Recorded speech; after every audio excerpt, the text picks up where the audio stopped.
nandito kami ngayon sa Manlamunay. So habang nag-aantay kang Miss Guyano dahil wala pa siya, is nandito ang aking mga kasama nga na nakaupo. Hi kayo mga kasama!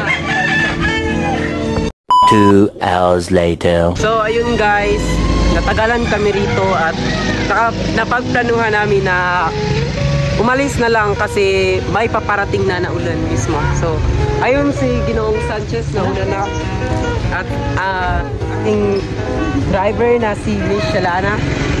Papunta na kami ngayon kung saan doon kami mag-vlog sa aming pupuntahan.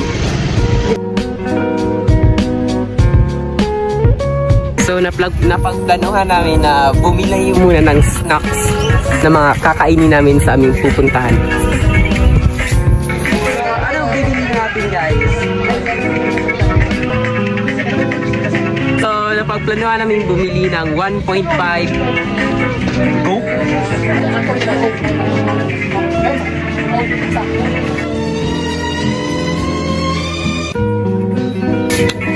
Ano bibili mo ma?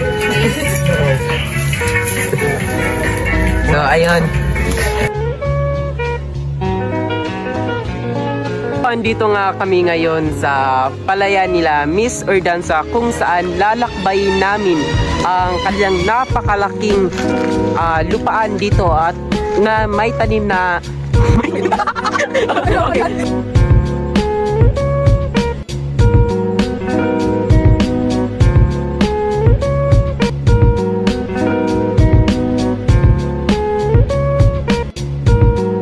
andito kami ngayon guys sa pilapil ng palayan. Naglalakbay sa napakalaking palayan nila Miss Ordanza. So ayun sila nauuna, samantalang ako nandito ako ngayon sa kulihan. So sa wakas na puntahan natin yung pupuntahan namin guys. Kanino grabe lang ito dito, Che? Palo-palo? May sa aming paglalakay, may nakitang palo-palo.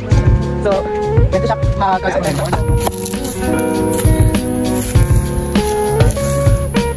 Ano ang masasabi mo?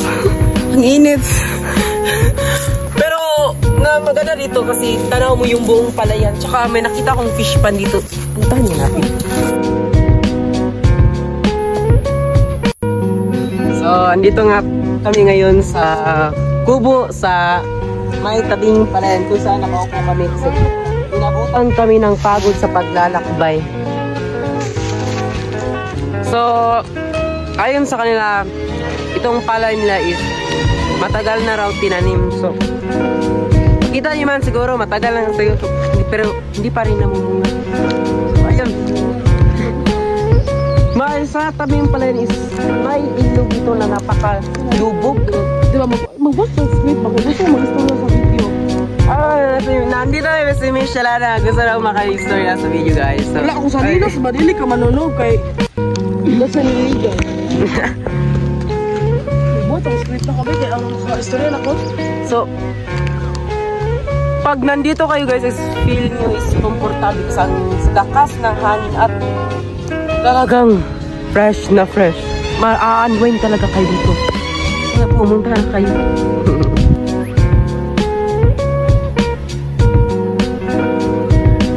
Sa aming pag-iikot at paglalakbay sa palayan nila Binibining Ordanza, napagpasya namin bumalik kasi nararamdaman na namin ang pagod at ang init ng araw.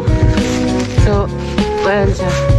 So, dito kami ngayon, bumalik kami sa napakaliit na kubo na malapit lamang sa palayan upang uminom ng palamig na Coca-Cola. So, ayun nga guys, nakahabol pa ang aming isang miyembro na si Miss Guyano kung saan nandito siya ngayon, nandito kami ngayon para tapusin ang aming nasimulan na vlog. So, habang nakarating si Miss Guyano, so ang aking ibang kasamahan is abala sa pag-upo, sa pagpapahinga. So, smile! Miss, Sanchez! Ay, Mr. Sanchez! Anong ginagawa mo? Busy sa pictorial essay ni Ginoong Candole. Ganyan talaga basta favorite teacher.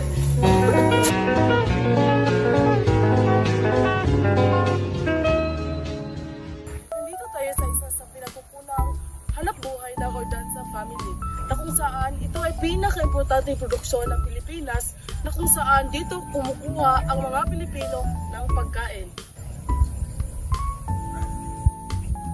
Sa likod ng maganda at malawak na palayan, hindi mo maasahan na may pagsubok pala itong dinadaanan.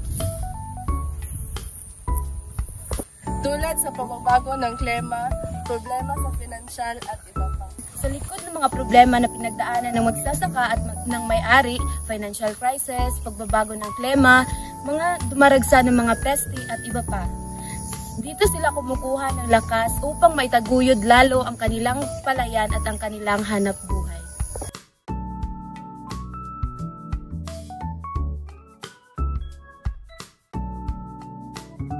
So ayun nga, hinatid na namin ang isang miyembro sa aming paglalakbay sa palayan nila Miss Ordanza na si Miss Guyano. At dito na nagtatapos. Maraming salamat at paalam!